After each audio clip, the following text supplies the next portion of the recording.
रणभूमि के सियासतदानों से सीधी बातें, खास कार्यक्रम फेस टू फेस सिर्फ न्यूज़ 11 पर। नमस्कार, स्वागत है आपका न्यूज़ 11 में और मैं हूं आपके साथ बलराम शर्मा। इस समय हम वार्ड नंबर 69 में खड़े हुए हैं और यह है सने बिहारी के सामने हमारे जो छोटू भैया हैं उनका कार्यालय खुला हुआ है। मैं इनसे आपको परिचय करा दूं, ये निहाल सिंह उर्फ छोटू भैया इनका नाम है। अक्सर आप लोगों ने गौरक्षा दल में इनको देखा होगा, साथ में यहाँ बांके बिहारी के मंदिर के आसपास भी आपने इनको देखा होगा। अब यह इस समय चुनाव मैदान में उतरे हुए हैं और इनका जो चुनाव चिन्ह मिला है वह है इनकी घंटी। घंटी पर यह जनता के बीच में जा रहे हैं और जनता के बीच में जा करके अपने लिए वोट मांग रहे हैं।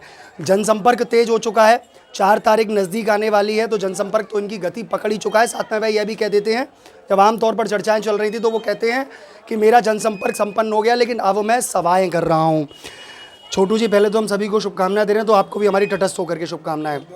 किन मुद्दों को लेकर के जनता के बीच में उतरे हैं? देखिए, मुद्दे तो जनता के बहुत हैं, उस मुद्दे को काम कहाँ हो पाया है, उसको काम को हमें कराना है। क्या क्या मुद्दे हैं? मुद्दे देखो ऐसे हैं, लोगों को उसका सरकारी योजना का लाभ दिलाना, ठीक है। और दूसरे मुद्दे ऐसे हैं जनता के, जैसे कि राशन की, सड़क के, बिजली जो वार्ड में नहीं है, अंधेरा हो रहा है, उसको हम लाइट लगवा कर वार्ड को बहुत अच्छा काम कराएंगे। जो वार्ड में पार्क नहीं है अच्छे, पार्क हमारे वार्ड में एक भी पार्क नहीं है अच्छा, वो पार्क बनना चाहिए। एक वार्ड में स्कूल भी बनवाया जाएगा।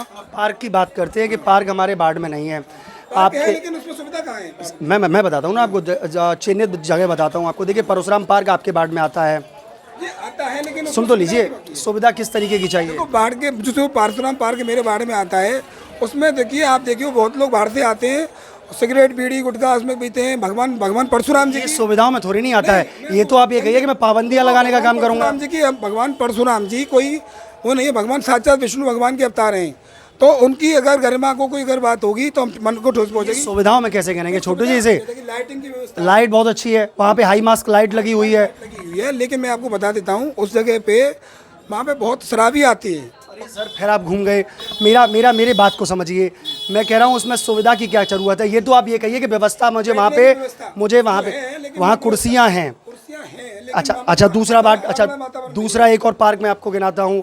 आपके हरिनकुंज चौराहे से थोड़ा सा आगे चलेंगे, लेफ्ट हैंड पे विवेकानंद स्कूल के ठीक सामने एक पार्क है। वहाँ पार्क कहेंगे उसको आप पार्क कहेंगे? वो पार्क है कोई बैठने के लिए? क्या कमियाँ हैं वहाँ? उसमें कोई पार्किंग की सुविधा है? अरे वहाँ पे बच्चा कॉलोनी के लोग आए, टाइम पास अपने बैठ के बात करें, चर्चाएं करें, लेकिन उसमें कोई हरियाली नहीं है।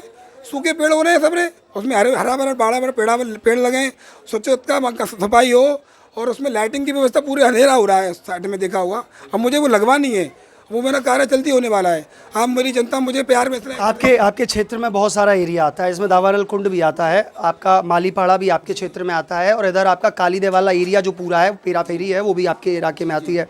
ऐसे में मुद्दे आपने 2 गिनाए मुझे। आपने पहला कहा कि मैं जनता के लिए जो सरकारी योजना है उनको प्रोवाइड करवाऊंगा। दूसरा आप कहते हैं कि मैं राशन बनवाऊंगा, पेंशन दिलवाऊंगा। तीसरा आप कहते हैं मैं लाइट लगवाऊंगा। चौथा आप कहते हैं मैं पार्क बनवाऊंगा। पार्क के लिए आपने कहा कि पार्क जो बने हुए हैं उनको स्कूल भी बनवाऊंगा। मैं बाढ़ में एक स्कूल भी बनवाना है मुझे। स्कूल बनवाना है जिससे कि बच्चे हमारे पढ़ नहीं पा रहे हैं। कैसा स्कूल, प्राइवेट या सरकारी? देखो, सरकारी स्कूल होगा, उसको बनवाया जाएगा और उसमें सब सुविधाएं होंगी, किताब कॉपी इतना बढ़िया, इतना सारी चीज सुविधा उसमें होंगी। सरकारी बनवाएंगे प्राइवेट? ऐसा है, हमारी जो संस्था है, कुछ संस्थाएं हैं, वो संस्थाएं हमारी सपोर्ट करेंगी। स्कूल में सुविधा होंगी तो संस्था भी हमारे साथ जुड़ेंगी तो हमारे साथ जुड़ते हैं, उसको काम करवाएंगे। 5वां मुद्दा हो गया, और क्या रहेगा? कुछ अन्य रहेगा? अन्य मुद्दा यही है, जनता हमारी सब जानती है कि हम क्या काम करते हैं। बहुत मुद्दे आते रहेंगे, मुद्दे चलते रहेंगे, लेकिन लोग हमें झूठ नहीं बोलना है, हमें काम कराना है। और बहुत सारे मुद्दे हमें बताएंगे नहीं, हम आपको अभी बताएंगे। हम 2000 प्लस से जीत रहे हैं, क्योंकि जनता हमें जानती है हमने कितना काम कराया है। मेरे बिना पूछे ही वो बड़े अंदाज में, मतलब खुले हुए अंदाज में वह कह देते हैं मैं 2000 प्लस से जीत रहा हूँ। भाई साहब, आपके जो क्षेत्रफल है, कितनी वोटें हैं इसमें? कम से कम 5609 वोट हैं। 5609 वोट हैं। कितना % मतदान पिछली बार के आकलन के हिसाब से पड़ता है? लगभग आपको तो मान ली % दे 3 से 3.5 हज़ार वोटिंग होगी सर। 3 से 3.5 मतलब 3.5 लमसम मान के चलिए। कितने प्रत्याशी आपके वार्ड से खड़े हैं? प्रत्याशी 6 खड़े हुए हैं जी। अच्छा, तो क्या मानते हैं आपको 2000 वोट मिलेंगी? 2000 प्लस से हम जीत रहे हैं। 2000 प्लस से मैं 2500 मान लूँ? बिल्कुल मान लीजिए, 2,500 मान लो ना। मान लीजिए। जब 2,500 आप ले जाएंगे तो क्या 1000 बोटी और नहीं लेकर के जाएंगे? ऐसा है, उन्होंने कभी बाढ़ में तो दिखे ही नहीं, वो प्रत्याशी खड़े हो गए। चुनाव में खड़े होने से कुछ नहीं होता है क्या बलराम जी, सबसे बड़ी बात है जनता की सेवा करना होता है। जो हमने जनता की 5 साल सेवा की है, उन्होंने क्या किया, वो तो चुनाव में खड़े हो गए और जनता से वोट मांगने चले गए। 5 साल से कहाँ थे, कभी देखा मठ में आपने उनको? मैं तो गौ सेवा में लगा हुआ हूँ। सर देखिए, आप निर्दलीय हैं, आप निर्दलीय हैं। दो प्रत्याशी ऐसे हैं जो कि सिंबल से चुनाव लड़ रहे हैं। पहले हैं जो कांग्रेस से घनश्याम चौधरी जी, वह आपके सामने हैं। दूसरे हैं बीजेपी से जो कि किसी को अपने सामने नहीं मानता। सैनी, सुन तो लीजिए मेरी बात को तो कंप्लीट हो जाने दीजिए। मेरा एक्चुअली गला बैठा हुआ है तो आप इसका फ़ायदा उठा लीजिए, कोई बात नहीं, मैं फिर भी मैं कह लूँगा। तो ऐसे में दो प्रत्याशी आपके सिंबल से खड़े हुए हैं। अन्य जो 3 प्रत्याशी हैं वह निर्दलीय चुनाव लड़ रहे हैं। एक आपके पूर्व प्रधान जी चुनाव लड़ रहे हैं। ऐसे में भाई साहब आप 2,500 वोटों की बात करते हैं, कोई आंकड़ा भी लगाया या ऐसे ही बरवली आपने बोल दिया? हमारी जनता हमारे साथ है, जनता का हमने काम किया है, जनता आपको पुकार रही है। अभी वार्ड 70 से भी लोग कह रहे हैं भैया आप हमारे वार्ड से लड़ लेते, हम तो आपको चाह रहे हैं क्योंकि आप अच्छा काम करा रहे हैं। क्योंकि मुझे फेसबुक के माध्यम से ज़मीनी स्तर पर जनता जानती है, आप भी जानते हैं कि कितना मैं काम कराता रहता हूँ।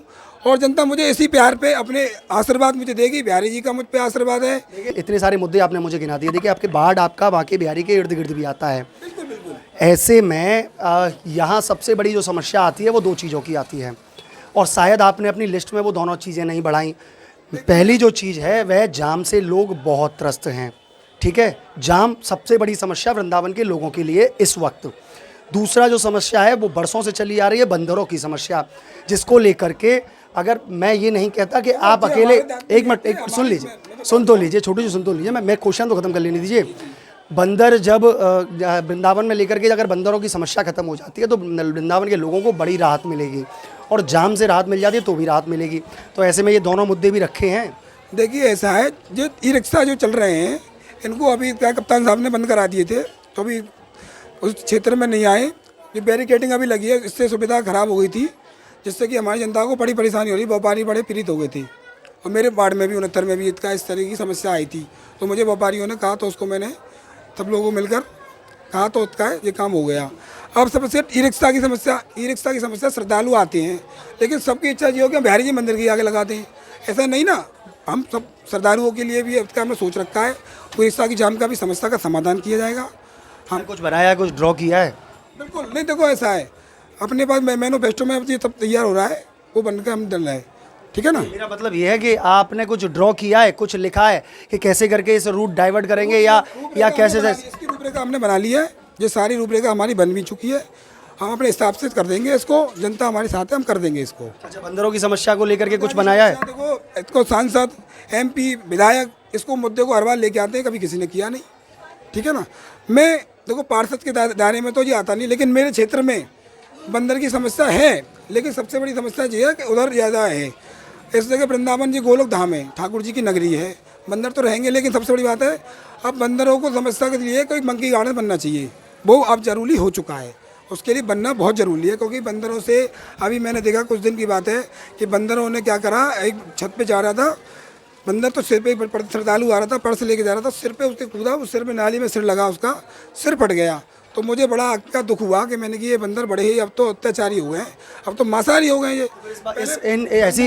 ऐसी दयनीय स्थिति को देखने के बाद भी आप ये कहते हैं कि ये तो मेरे बस की नहीं है। देखिए कहते हैं देखिए मैंने ये कहा था मेरे बस की नहीं है, इसका निवारण किया जाएगा।